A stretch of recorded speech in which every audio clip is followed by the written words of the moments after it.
Bismillahirrahmanirrahim. Assalamualaikum warahmatullahi wabarakatuh. Saya Iis Enawati dari kelas MPIB akan mencoba menerangkan tentang RKS dan RKT.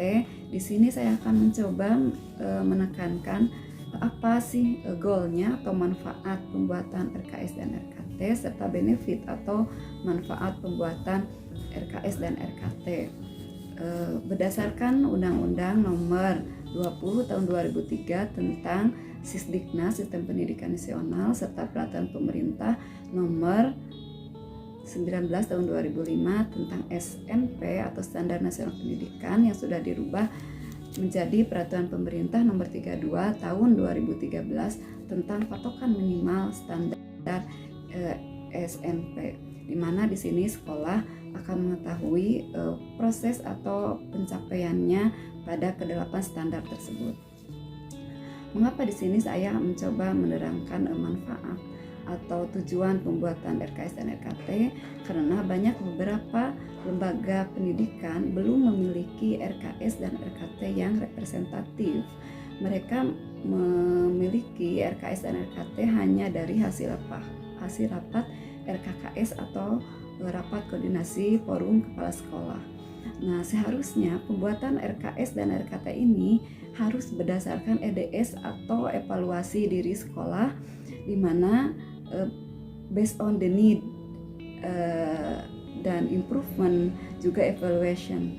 Maka RKS di sini bertujuan untuk perbaikan lembaga sekolah atau madrasah tertentu sehingga nanti ke depannya mampu mencapai sasaran visi misi yang ada. Ya, jadi pembuatan RKS ini asalnya dari RKJM dan langsung menjadi RKS dalam kurun waktu sekitar 4 tahun, dan nanti RKS ini diberi breakdown menjadi RKT dalam kurun waktu 1 tahun, di mana di sini RKT ini manfaatnya adalah untuk mengetahui sejauh mana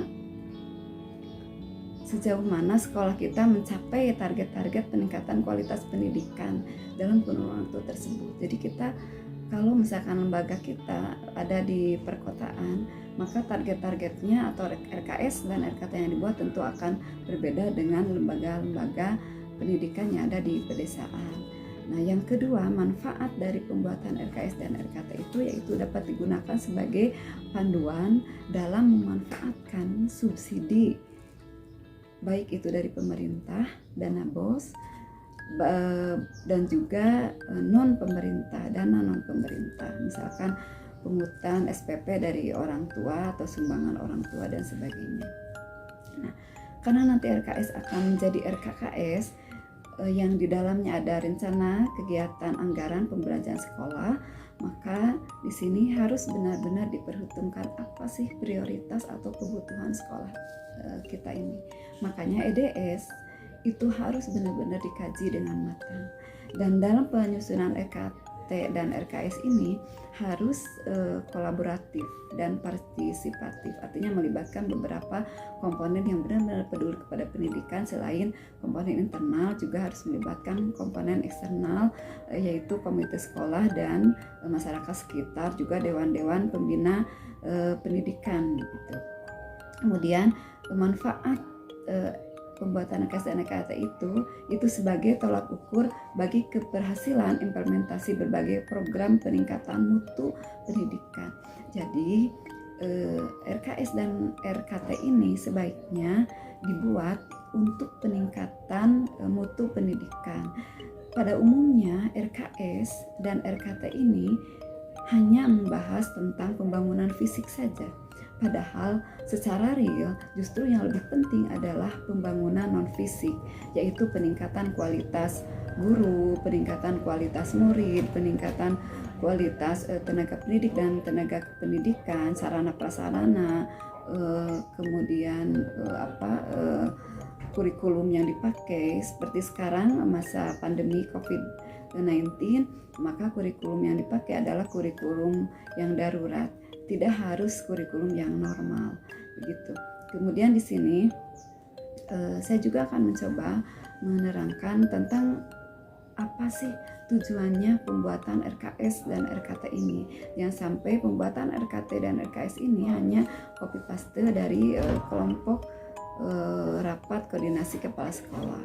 Jadi kalau kita tahu tujuan pembuatan RKS ini, tentu setiap lembaga pendidikan akan secara mandiri mengenal profil sekolah masing-masing dan need-nya, kebutuhannya itu apa, sehingga toolsnya nanti alatnya yang dipakai itu tentu akan berbeda dengan sekolah-sekolah lain.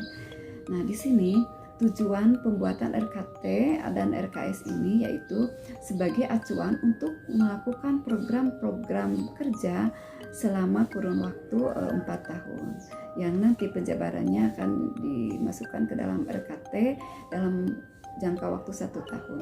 Kemudian tujuan bagi para pendidik dan tenaga kependidikan, mereka dengan penyusunan RKS dan RKT ini memiliki gambaran yang detail dan jelas untuk melaksanakan tugas atau job desk-nya masing-masing.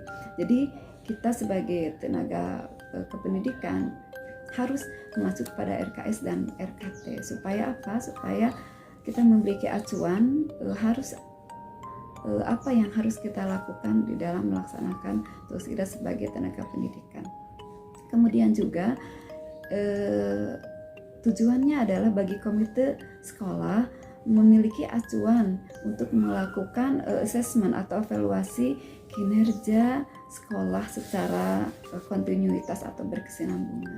Jadi peran komite sekolah bukan hanya sekedar wakil dari orang tua saja, tapi di sini mereka memiliki peran sebagai monitoring evaluasi. Apakah program kerja sekolah-sekolah sudah berhasil atau tidak.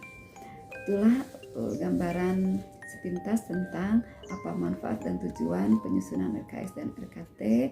Mohon maaf apabila ada salah-salah kata. Wassalamualaikum warahmatullahi wabarakatuh.